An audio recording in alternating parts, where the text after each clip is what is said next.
And we always start off by saying you're tuned into 91.3 WVKR Independent Radio, Poughkeepsie, New York. We just heard a track by Kenny Roby titled Old Love, and we're lucky enough to have him on the phone today. Let's get him on air. Kenny?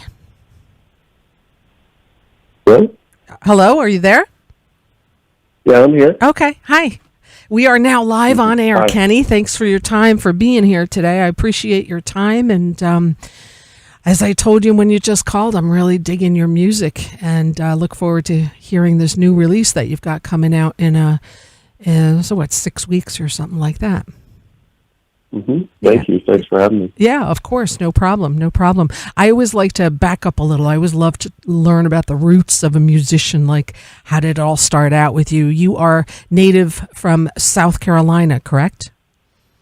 Mm-hmm. Yeah. Well, for the most part, I grew up in South Carolina. I was a Navy kid, so my dad retired when I was 8, so I moved to South Carolina then, and he taught at a university there. So I grew up pretty much in South Carolina, and then when I was of age, 19, I moved to North Carolina with my band, the Lubricators. We were sort of a punk rock, hard rock band, and then so that's where I planted new roots in North Carolina and lived there up until I moved here 3-ish years ago. Right. So you did the pandemic here in the beautiful Hudson Valley. I did. I moved here. It was good in some ways. I moved up here in December, or end of November of 2019, and so it was nice in some ways because when the spring happened here, I was able to get outside. I wasn't stuck in a city or anything, or in a metropolitan area. So that was nice. I mean, there's so many hiking areas. No, go ahead. Sorry. Oh, I was going to say, but I also didn't get to be as much a part of like the indoor music community. There weren't as many shows going on, so I didn't get out to meet as many musicians. I mean, I met a lot of people, but not as much as I would have if I would have been here during pre-pandemic times, right? And got out to more shows and played more shows. So I basically moved here and couldn't play at all. Yeah, it's like welcome to the Hudson Valley. Now you're stuck. Yeah, I did a show at Brooklyn Bowl with the band opening up for Circles Around the Sun. I think it was the last day of February, the second last day of February, and then got back here, and everybody was shutting down shortly after that. So all the plans were put aside. Yeah, but it hopefully gave you some time to, write some new stuff, which obviously you must have because of this new release. I still want to go back a little bit. So when I do my homework on musicians, I listen to other interviews you've done, any written articles. So your dad, seems to be some music in your family as well, right? Your dad was like a choir director and also part of a barbershop quartet? Yeah, well, I don't know how much he did the quartet. I know he did a lot of barbershop choir stuff. They did a little bit of quartet, but not as much performing as a quartet. And in church, he was a choir director. He was a baritone and bass singer. He was a decent singer. Well, as he got older, he got a little more tone deaf.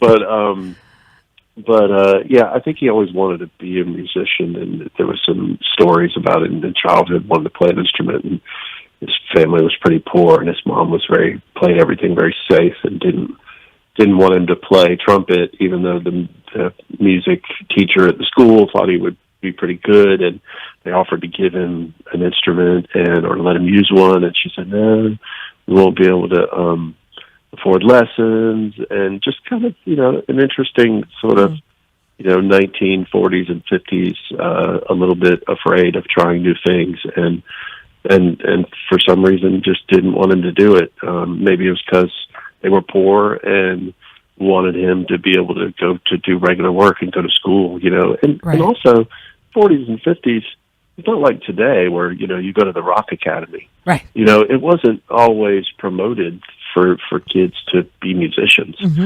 Just like baseball. We look at baseball players now, or athletes, as things people to look up to. But, early 1900s, 20s, 30s, 40s, they were kind of bums. They were Peter Pans who wouldn't grow up and get a job. Right. And so there's still, I'm sure in the 40s and 50s, that was still an attitude.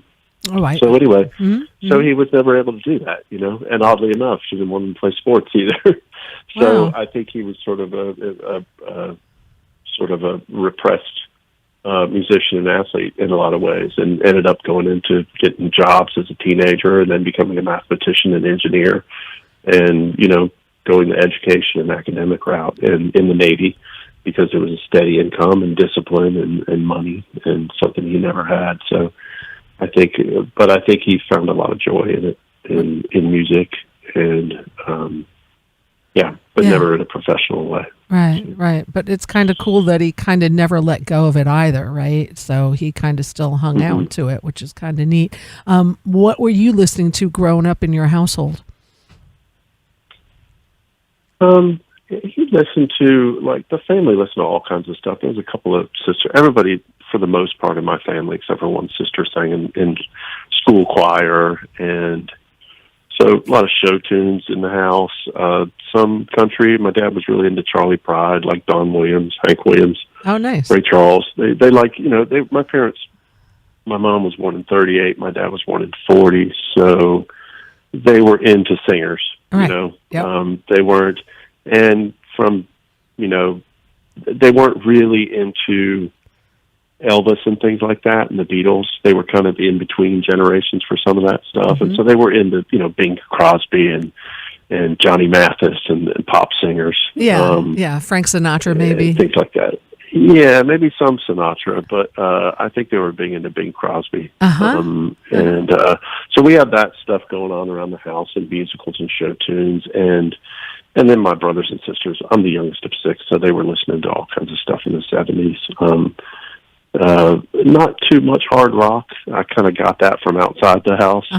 But my brother liked old soul and 70s stuff, Stevie Wonder and Motown stuff, and the Beatles and the typical stuff like that. And he was kind of into some of the 80s stuff.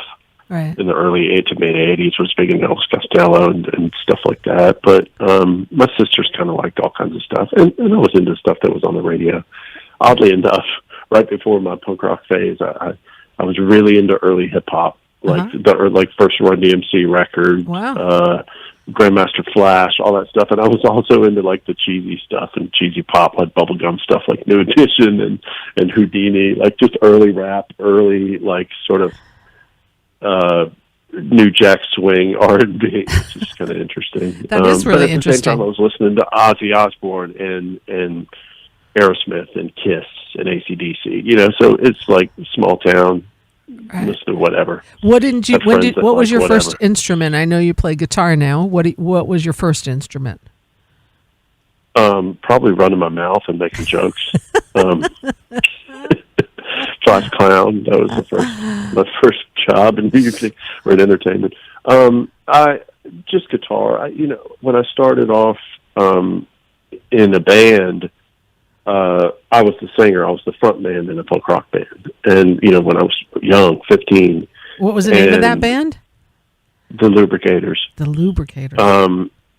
And so I was the youngest in that band, and one of the other guys was a senior in high school, and the other two guys were college age. And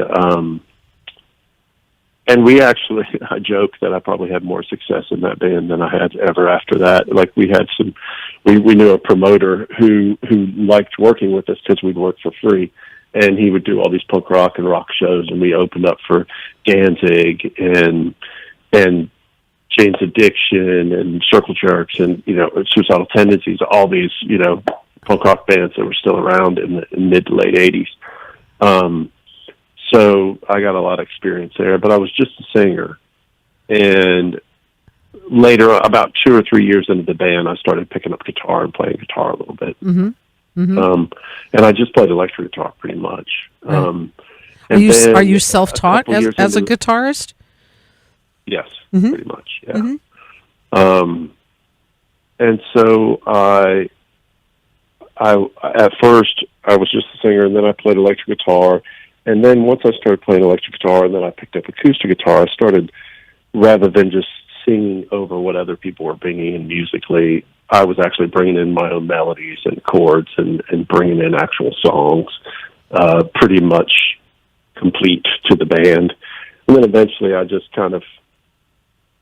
I wanted to lean a little more roots stuff, do stuff that was leaning more towards, Husker Du and Soul Asylum and Neil Young and the Replacements, and a little bit more of like the 80s rock and roll sound, and was really into X and bands like that.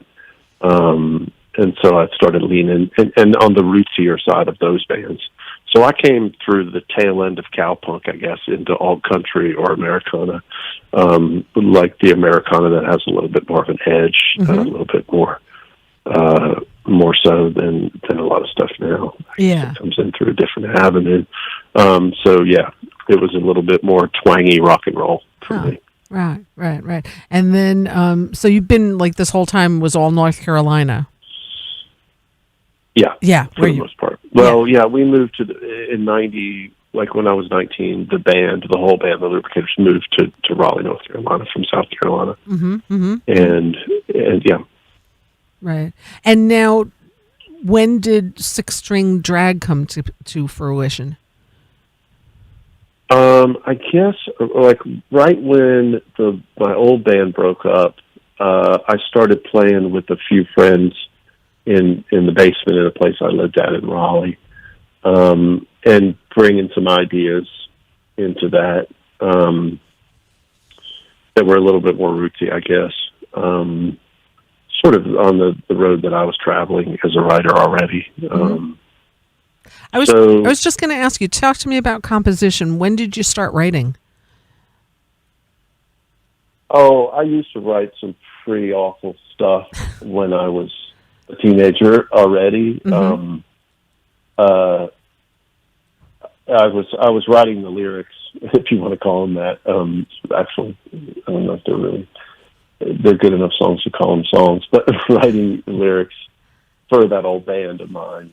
Like I said, they would have a song, a basic song, or an idea of some chords they liked and the way it sounded, and they would say, "Okay, come up with the melody," or they would just say, "Come up with lyrics." They wouldn't say a melody because a lot of it wasn't super melodic, and I would have to sort of come up with my own thing on top of that. So yeah, probably when I was 15, 16 was when I started doing that. I mean, I've always sort of made up little melodies or stolen melodies and written stupid lyrics to songs since I was a little kid. My brothers and sisters will tell you that. So, cute. And my home is full of parodies, like a lot of people are. Right. Or make up our own lyrics to other people's songs and stupid lyrics. But so yeah, a while now. A while, yeah. It. And then so I mean, I wouldn't call it serious songwriting-ish until like towards the end of that first band when I was actually sitting down and sort of trying to write and being influenced more by songwriters, right? And like trying to copy those people who I would consider good songwriters, like getting into Dylan and what we would call real songwriters these days. Right. So maybe I was like 19 or 20 when I started doing that a little bit more. Yeah, and it seemed like you totally turned around from punk into a whole different scene right now. Do you still listen to some punk, or are you not anymore? Yeah, there's still some of it I like. Yeah, I mean, sometimes, I still, and I don't even know if you'd always call it punk, but like I still like bands like The Nerves, who were sort of early power pop punk stuff from the 70s and 80s, and some of the California stuff I still think is great, like the X, and some of it hasn't aged well. Some punk rock to me, like I probably wouldn't listen to it now, or if I listened to it now, I would get much value out of it. But some of it I could still listen to Black Flag, and it's still great. I still love the Minutemen. I don't know if you can call them punk rock, and New York stuff like the New York Dolls and Johnny Thunders and the Heartbreakers and Richard Hell, all that kind of stuff. That's still great. That's just timeless music. That's not absolutely. I wouldn't say that's of a time or place. All right. When did you release your first solo album?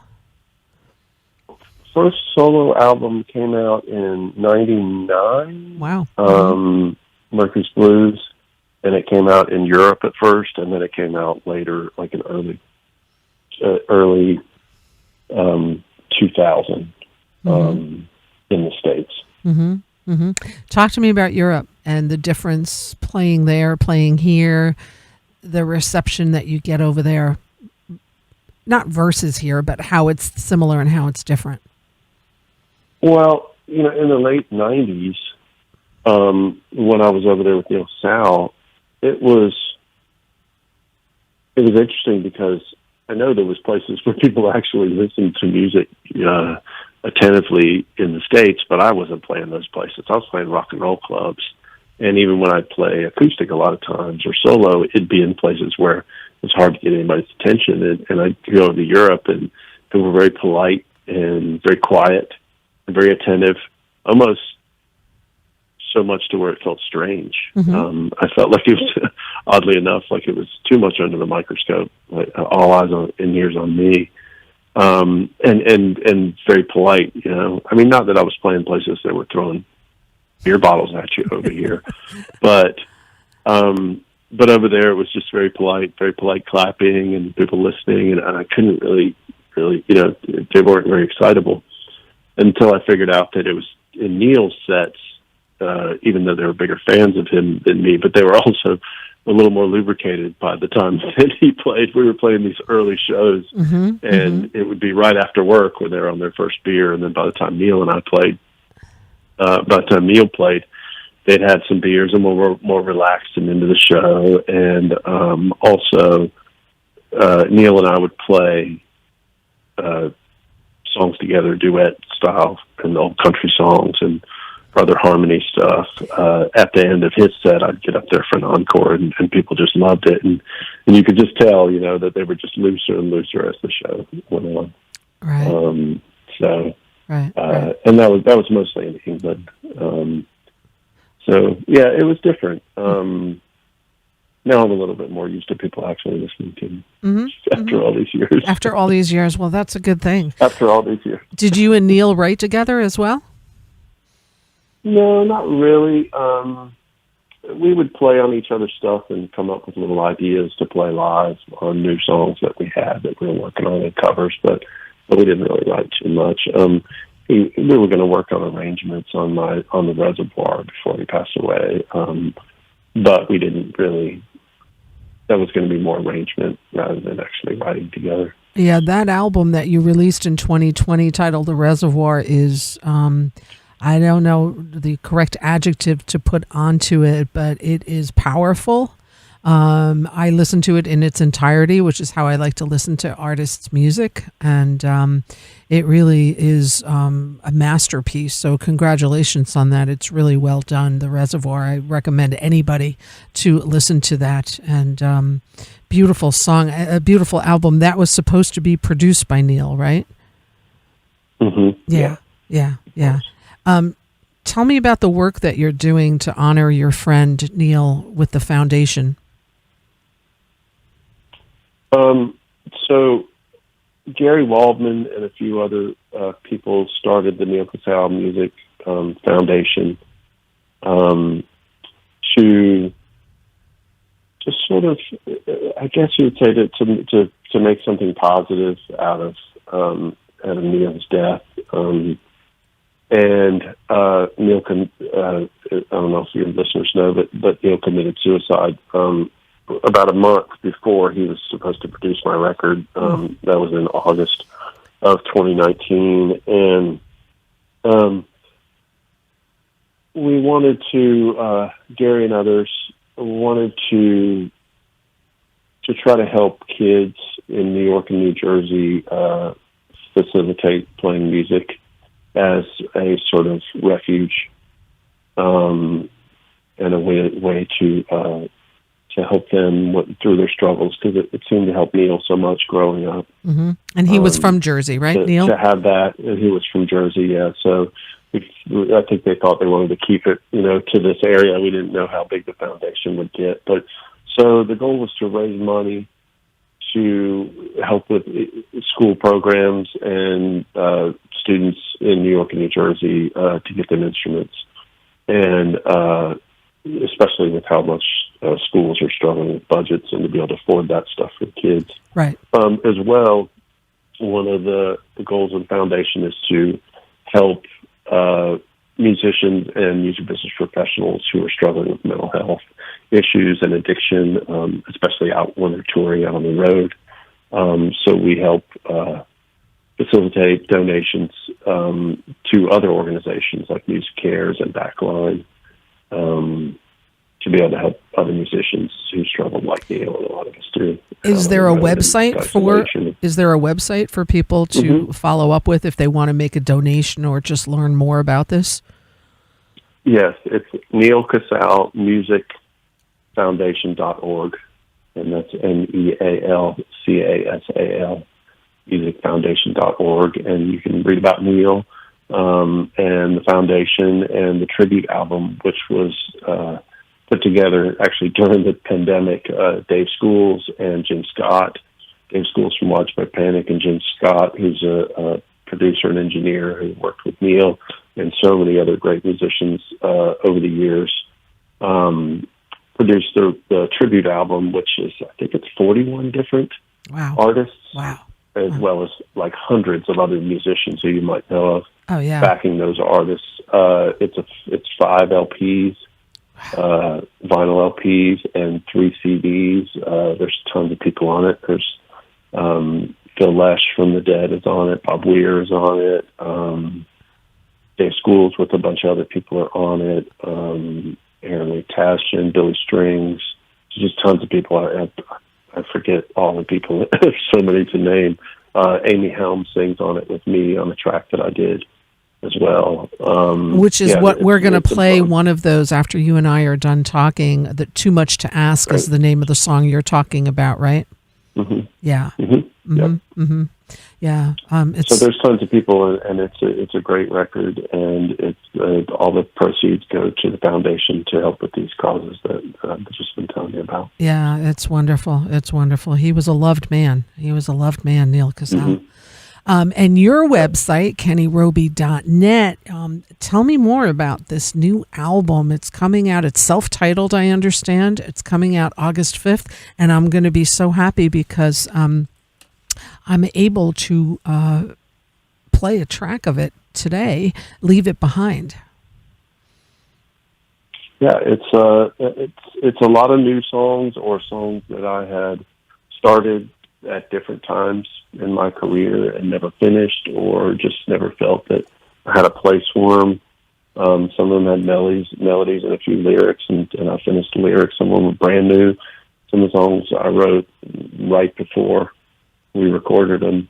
I think it's kind of it seems to be a second part to the Reservoir. Yeah. Nice. Sort of an obvious follow-up. It's still somewhat of a rootsy, somewhat organic record, sort of in the spirit of the Woodstock, Hudson Valley vibe, I'd like to think modeled after some of the vibes of people like Bobby Charles and some of those Fred Neil and people who are in the Woodstock area. Where did you record this? The mid-'70s. We recorded it at Applehead Recording. Mm-hmm. Where we recorded the Reservoir as well. So Jeff Hill and Tony Leone are on it. They were the rhythm section on the last record, The Reservoir, and Tony plays with Little Feat now, and played Levon's band at different times. I just saw Tony at the Falcon. He was at the Falcon with Scott Gerard, who's also in Little Feat, this past Friday. Oh, yeah. Yeah, they killed it. And Jeff Hill's actually going to be a guest on this show next month, so I look forward to talking with him. And Dan Littleton, that guy, he's out of his mind good. He's just like Dan Littleton. Really I always say, special. Dan, you're just like sick. And I mean that in a really loving, positive way. But man, he just takes it to places, doesn't he? Whew. Yeah, he's something special. I saw him when right before the pandemic, actually. It was during Thanksgiving weekend when I first moved up here. Jeff and Tony were playing for the Grateful Dead Thanksgiving tribute thing at the barn, and it's the first time I've been in the barn. And Daniel was playing in the band, and it's funny because I went up to Jeff after. I was like, "Man, who's that guy?" Right. And he goes, "Oh, actually, that's Dan, who I wanted you to hook up with because I thought you guys would play with. I thought you would love him, and that he would be the kind of guy that would work really well with you." And so I was like, yeah, for sure. And so when it came time to put the band together for this record, I asked Jeff to talk to him. I talked to Dan briefly after a show, but not about playing with me. Mm-hmm. And he said, yeah, he said he'd do it. And so that's the core band, us four, me, Jeff, Tony, and Daniel. And then John Sebastian joins in on a few songs on harmonica, and Amy Helms sang on a few songs. Rory Freeman sings on a song, and then Brian Mitchell came and played accordion on one song as well. Oh, sweet. So it's got the Woodstock crew on it. Yeah, it most definitely does. And John Sebastian, I mean, what a storyteller he is. I have to have him back on the show. Oh my God, we talked for so long. I ran out of tape literally from recording because of his stories. You know, it's just nonstop. Nonstop, really good stuff. It's hard not to sit there all day in the studio and listen to and just listen to him. I'm like, I didn't even have to like really talk or say. It's like, John, just start, just talk. You just, tell us stuff, and it's pretty amazing. Yeah, it is pretty cool. And Kenny Roby, you got a live stream happening tonight. Oh yeah, I'm starting back doing the live stream thing on my Facebook page. I took a break for a little while. I had a little thumb issue, and then I had to take care of my mom down in South Carolina a little bit, but I'm going to start back at it tonight. That's beautiful. Tonight at 8:00, and if people want to hear you, just go to your Facebook page, right, Kenny Roby, and then live stream. Yeah, it's actually just search for Kenny Roby on Facebook. It's kind of a long name. You have to type it. So it's Kenny Roby up Six String Drive, but you'll know it's me. You'll know, absolutely. And you got a little tour starting soon, July 9th. You're going to end up here in the area. Wednesday, August 17th, you'll be in New York at Rockwood Music Hall. And then the final show of this tour will be Friday, August 19th at the beautiful Colony in Woodstock. Yeah. Yeah. I'm looking forward to that. The first time I get to play indoors at the Colony. I've lived here 3 years. Yeah, due to exactly. The pandemic, so that's nice. There was a video that I saw of yours that you were walking outside the Woodstock, outside of Colony. What was that? Wasn't that you? Oh, that was the Too Much to Ask video with Amy. Oh, gotcha. Yeah, okay, that was it. Yeah. Pretty sure. Yeah, that was really cool. So this new album, how many tracks on it? Oh gosh, now you caught me off guard. I think 12. 12. 12. All right. That's cool. Yeah. So you've been busy. And Kevin sent me, the track to play, Leave It Behind. So tell me about that song, if you would. I think I was driving back from Kingston, and it just sort of came to me, the melody and the chorus, and I sort of wrote a little bit of the verse, and then I didn't really mess with it for a month or so, and was going through voice memos that I'd hummed into my phone with ideas when I was starting to put together a little bit more cohesive thoughts of the new record before we recorded it, and I finished the second verse and made a little demo of it, and it came together really quickly. Nice. Pretty easy, that one, actually. Yeah, that's nice when it comes together like that. Well, thank you, and thanks to Kevin for sending it my way. I'm going to be happy to give that a spin. I also will give the Too Much to Ask a spin. Tell me about Vampire Song, if you would. That one came to me pretty quick too. I had written the chorus, and I'd written the chorus, and I had the chorus kind of stuck in my head, and I watched some show on vampires, and I went to a coffee shop in Raleigh, and I was like, why does the song keep popping up in my head? And the chorus, and I just started writing lyrics, and I was like, oh, wait, this song has to be about vampires. What you going to do when a man's got nothing to lose? You can't die. I love it. And so it sort of popped in my head, and I wrote that one pretty quick too. It was within a day. I kind of wrote it in like 2 sittings as far as all the verses. So wow, yeah, it just kind of came out. That's kind of cool. That don't always happen. Do lyrics come to you before melody comes to you, or a little bit of both? A little bit of both. The best ones that they come out at the same time. It's sometimes I have an idea for a melody and sort of the feel of the words, the meter and the phonetics, and I have sort of fake words that are just, I like the sound of the words and not necessarily know what the words mean, and then I'll try to fit words in that actually fit. Sometimes it all just comes out at the same time. Very rarely do I have like all lyrics, like a poem, and then I put it to music. Every once in a while it works out that way, or I take something and I modify it a little bit to fit a melody. But usually it's melody first. I wouldn't say music, I would say melody. I very rarely sit down and come up with chords and write over it. Every once in a while, but most of the time I have a melody that's churning in my head, and then words start to get added to the stew. Do you write on the piano or do you write on a guitar? I write mostly in my head, and then I'll sit down with the guitar and figure out what chords fit the melody. So I have the melody in my head as if I was just singing a song that I heard on the radio. And then I kind of fit music around it. And then the next step would be to get other people and myself to work on the arrangement of the music.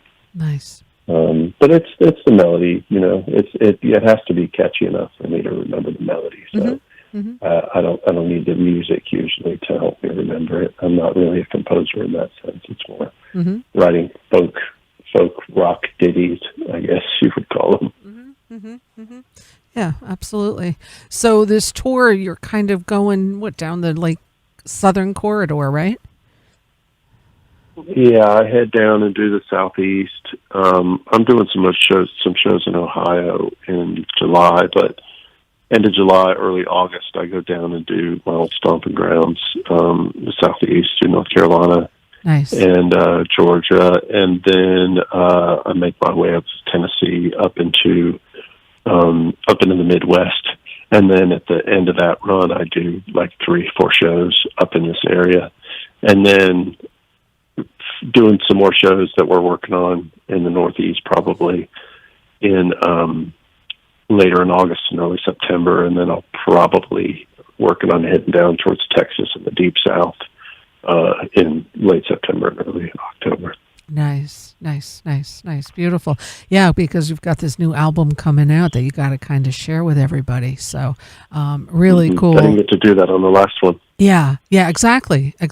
And so now you can do it for 2 albums. You must have an awful lot of material to play. So actually, the Reservoir is a double album, so I have 3 albums. Man, so it's 3 albums. Holy crap! Basically, you're not going to run out of material, that's for sure. So your live stream tonight on Facebook, is that going to be a 1-hour live stream? Is that what you do? Yeah, generally I do around an hour, just a little under an hour, and mix it up with old songs and old band songs and new songs and covers every once in a while. Nice. Awesome. Kenny Roby on Facebook. Also, kennyroby.net is your website. And better yet, go see live. I'm all about supporting live music, So you'll be at Colony in Woodstock inside, yay, for the first time, Friday, August 19th. And those listening, because the show, it does stream online, so anyone kind of tunes in. And I know we have New York City listeners. You'll be at Rockwood Music Hall on Wednesday, August 17th.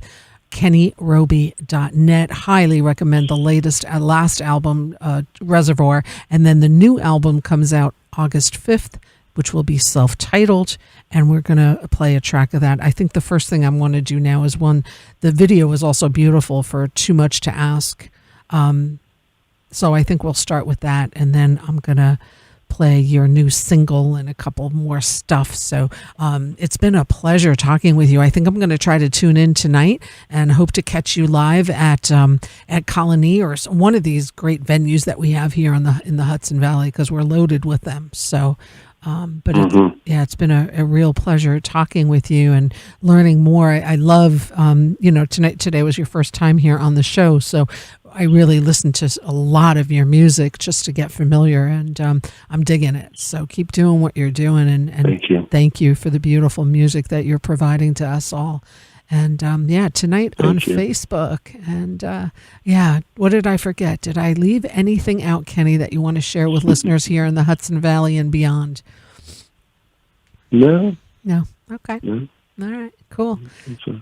All right. Well, thank you for your time here today. And we're going to keep the music flowing for the next 20 minutes with your music. And I look forward to catching you on Facebook tonight with your live stream, and then Colony on Friday, August 19th. So Kenny, Roby, I appreciate your time. Be well, travel safe, and have a blast on this tour that you've got coming up. Thanks, Rita. I appreciate you having me on. Of course. My pleasure. I'll talk to you soon. Take care. Okay. Bye. 91.3 WVKR Independent Radio, Poughkeepsie, New York. Here's the track that we just discussed with Kenny. This one's called Too Much to Ask. 91.3.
I'm leaving as the crow flies. I'm coming. We don't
91.3 WVKR, Kenny Roby with guest Amy Helm, Too Much to Ask from Neil Casal tribute.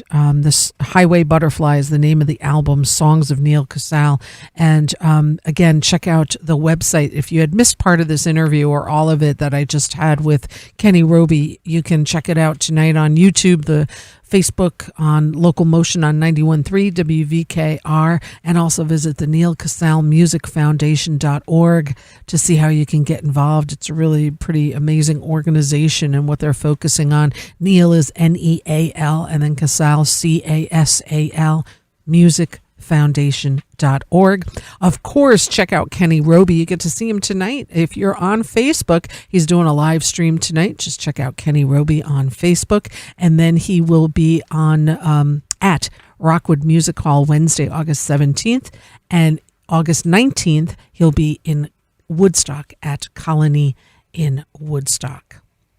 Now I'm thrilled and honored to be going to be playing a new single off of his upcoming release, which comes out August 5th, self-titled Kenny Roby. We're going to take a listen now to Leave It Behind, which is a new single from this new upcoming album. Let's take a listen here on 91.3.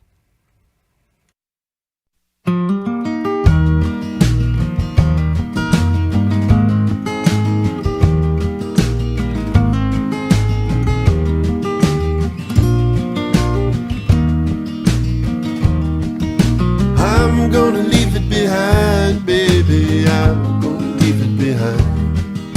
It's just a thought that crossed my mind. I'm gonna leave it behind.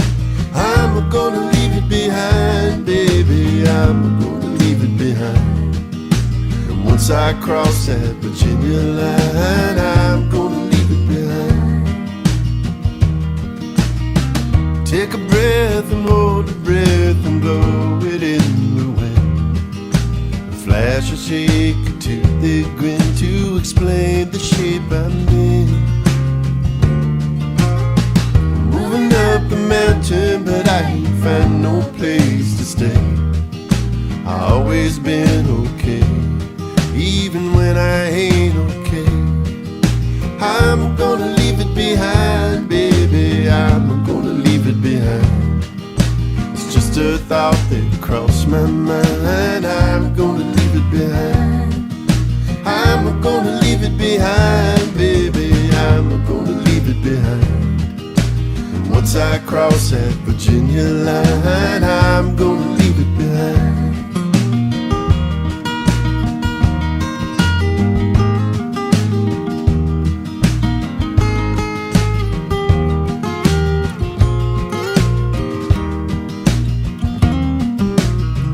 Didn't leave a letter, there was nothing to explain, nothing to complain.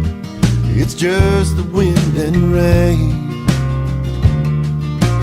Some men hold and some men fold, and some fall in between.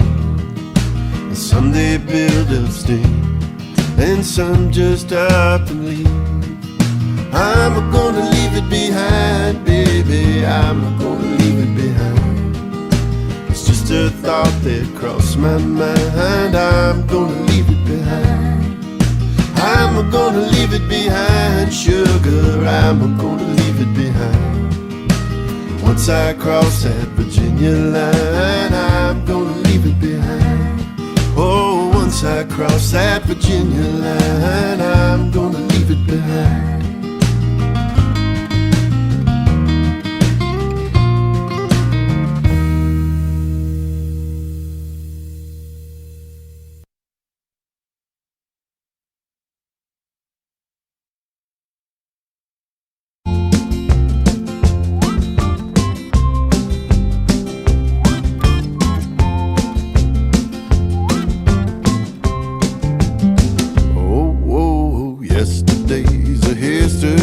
And tomorrow, baby, might never happen. Go fetch today, get to a tapping in the spinner out of your seat. Oh, there's a waterfall just cross the way. Well, it ain't too tall, cause I ain't too brave. Go pick up Paul on your way out the grave and get to the river with me.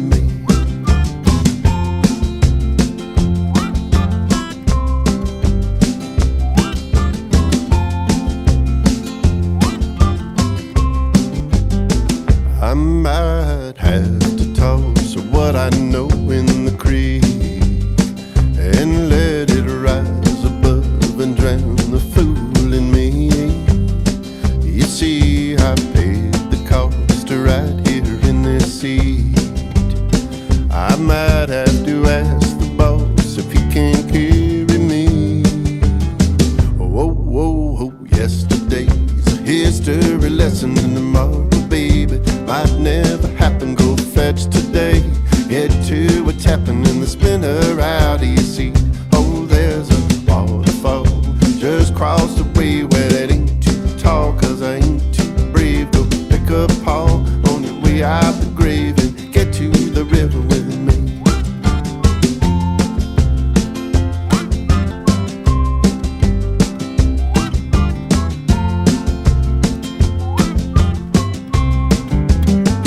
Let's open all the shades and let the sun roll in. We know that rain and wind will make the rounds again. I ain't been paid since the day for July the 10th. Some men lose everything before they learn to win. Oh, yesterday's a history lesson, and tomorrow, baby, might never happen. Go fetch today, get to a tapping in the spinner out of your seat. Oh, there's a waterfall just cross the way where it ain't too tall, 'cause I ain't too brave. Go pick up Paul on your way out the grave and get to the river with me. Oh, there's a waterfall just cross the way where it ain't too tall, 'cause I ain't too brave. Go pick up Paul on your way out the grave and get to the river with me.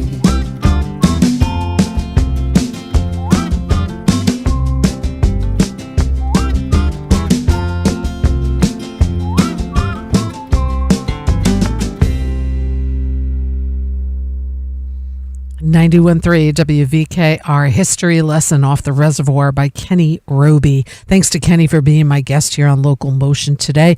The conversation that we had will be uploaded tonight on the YouTube channel as well as the Facebook page, which is Local Motion on 91.3 WVKR.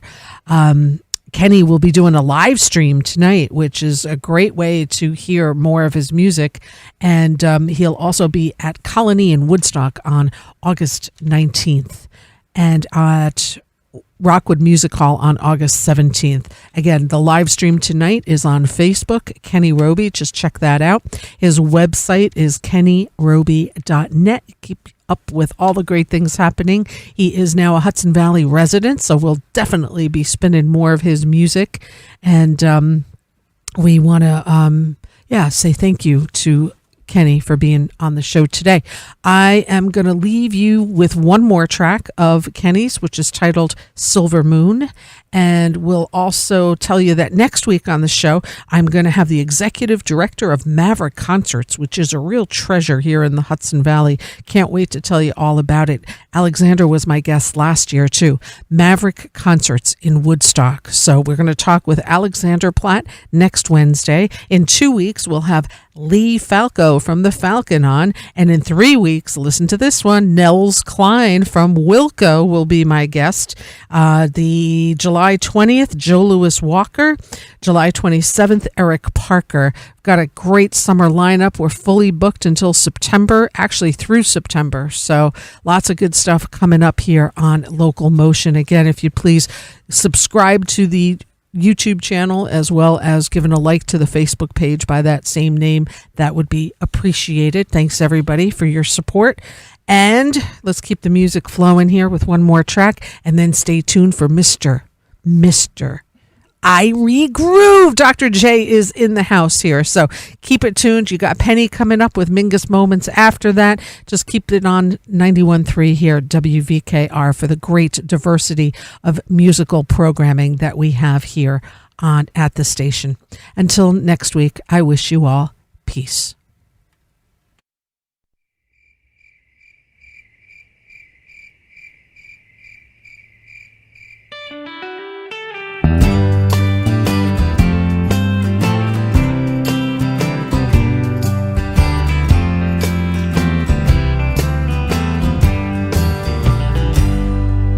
Oh, the silver moon is fading in the darkness on the night that we chose to say goodbye. Just a sliver of the nail on the last of the fingers, holding on before it slips into the sky. All our friends are gathered round in our old church, singing further along, we'll all know why. With our hats and our fans and our hearts in our hands, as we sing our last bitter sweet goodbye. Oh, the silver moon is fading in the darkness on the night that we chose to say goodbye. Just a sliver of the nail on the last of the fingers, holding on before it slips into the sky. Holding on before it slips into the sky.